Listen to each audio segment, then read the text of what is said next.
Kisah ini menceritakan tentang perbedaan dua orang bersaudara yang bekerja dan mendapatkan penghasilannya dari ember dan pipa. Mungkin Anda tidak asing lagi dengan kisah ini. Ya, Pipo dan Embro. Pipo dan Embro adalah dua orang pemuda berbakat yang penuh dengan impian. Mereka sering bertukar pikiran tentang bagaimana seharusnya hidup mereka dan apa yang ingin mereka capai di hari kelak. Mereka adalah tipe-tipe orang yang suka bekerja keras dan tidak pernah takut terhadap segala halangan. Hanya satu hal yang tidak mereka miliki untuk mencapai impian mereka, yaitu kesempatan. Hingga suatu hari, desa tempat Embro dan Pipo tinggal mengalami kemarau dan kekeringan berkepanjangan. Satu-satunya sumber air yang ada adalah mata air di balik bukit. Kepala desa mengumumkan akan membayar kepada siapa saja yang bisa membawa air dari mata air tersebut ke desa mereka, sebesar banyaknya air yang mereka bawa. Embro dan Pipo pun segera mengambil kesempatan ini.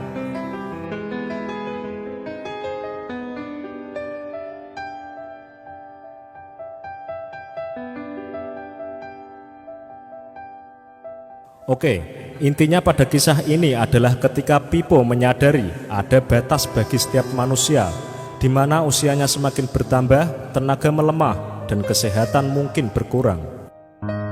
Sehingga ia berpikir, bagaimana air itu bisa mengalir dari bukit ke desa tanpa ia harus memikul ember setiap hari. Dan Pipo memutuskan untuk membangun saluran pipa agar dapat mengalirkan airnya. Butuh perjuangan yang ekstra untuk membangun saluran pipa itu. Sedangkan Embro tetap mengusungi ember, bahkan dia memperbesar ukuran embernya.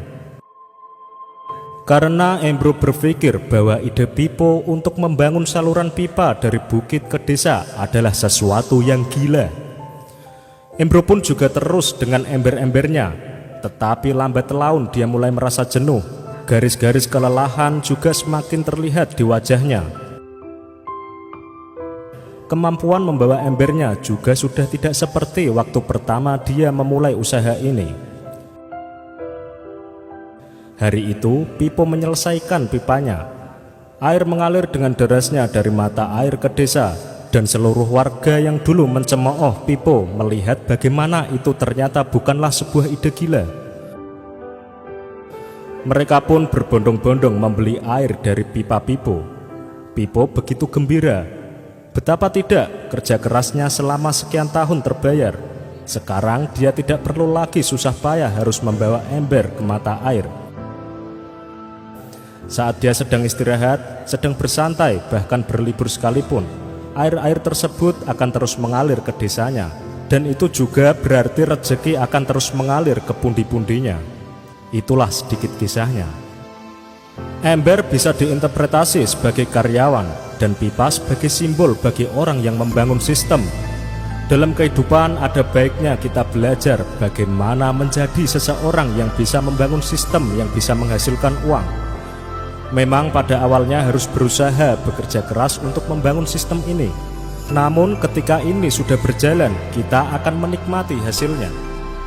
Ada beberapa pelajaran hidup yang bisa kita ambil dari cerita ini, di mana sebuah pelajaran hidup yang berharga agar kita mampu lebih bijak dalam mensikapi hidup ini. Dari cerita Pipo dan Embro kita bisa memetik beberapa pembelajaran, yaitu kerja keras pasti akan membuahkan hasil, tapi kerja keras ditambah kerja cerdas akan menjamin hidup kita bahkan sampai tua. Kerja cerdas yang dimaksud adalah mencoba menuangkan ide sendiri dan menjalankannya. Eksekusi tanpa mimpi itu sia-sia. Mimpi tanpa eksekusi itu bencana. Mungkin tidak persis seperti Pipo. Mungkin kita harus mencoba 2, 3, bahkan 5 kali sampai berhasil. Semakin banyak kita gagal, semakin dekat kita dengan keberhasilan. Yang penting, kita jalankan ide kita dan berani keluar dari zona nyaman. Yang kedua adalah faktor daya ungkit atau faktor kali. Contoh faktor kali yang dilakukan oleh Pipo adalah membuat pipa sehingga jumlah air yang bisa ia peroleh berkali-kali lipat lebih banyak dan lebih cepat. Dalam dunia nyata, contoh faktor kali, kita mempunyai 5 cabang, 5 toko, 50 reseller, 5 ruko yang disewakan, dan terus semakin banyak. Contoh konkretnya, apabila kita hanya mempunyai satu tempat makan yang begitu ramai, itu ada batasnya. Orang yang makan mungkin adalah orang yang bertempat tinggal di dekat tempat makan, dan lainnya hanya sesekali saja. Sumber daya dan luasnya tempat pun terbatas. Apabila maksimal 200 mangkok dengan keuntungan 10.000 per mangkok, maka maksimal dapat 2 juta per hari atau 60 juta per bulan. Akan tetapi semakin banyak daya ungkitnya, cabang tempat makan, semakin banyak penghasilan yang bisa kita peroleh. Katakanlah kita punya 5 cabang. Cabang utama menghasilkan 60 juta per bulan. Cabang lainnya mungkin hanya mendapatkan setengah, tapi secara total berarti bisa mendapatkan 60 juta. Tambah 4 cabang kali 30 juta sama dengan 180 juta. Uang yang semakin banyak diinvestasikan lagi ke dalam aset, buka cabang atau bisnis baru, dan taruh dalam investasi sehingga penghasilan terus bertambah. Yang ketiga, biarkan uang bekerja untuk kita, bukan kita bekerja untuk uang.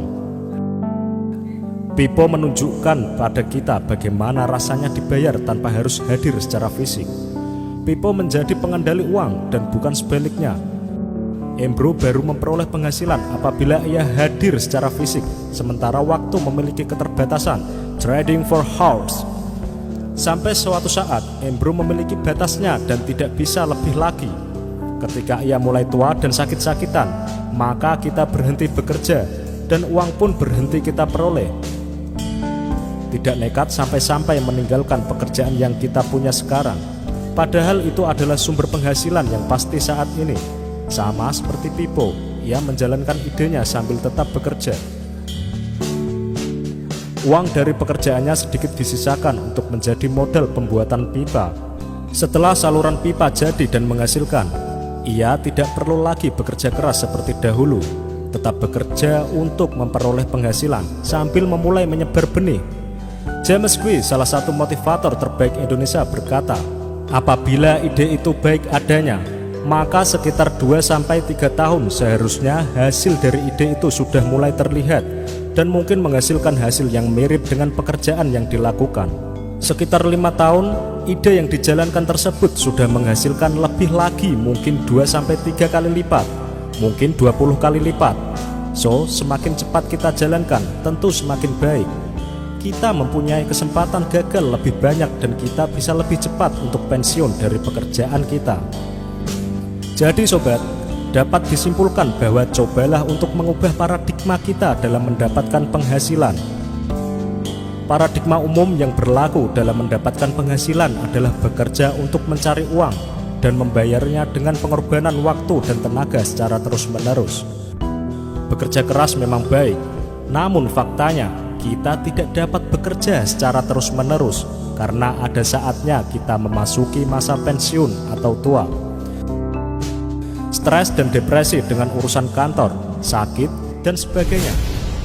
Kita juga butuh waktu untuk keluarga, memenuhi kebutuhan-kebutuhan hidup yang semakin beragam, dan berusaha menggapai segala impian yang begitu kita harapkan.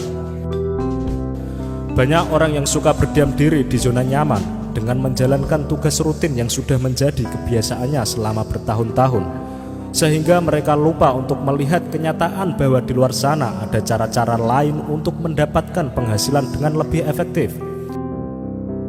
Menurut Brooke Hedges, penulis The Parable of the Pipeline, cara paling ideal untuk membangun usaha yang menghasilkan pendapatan yang berkesinambungan adalah dengan membangun aset, seperti sebuah saluran pipa yang mengalirkan air tanpa peduli siang ataupun malam.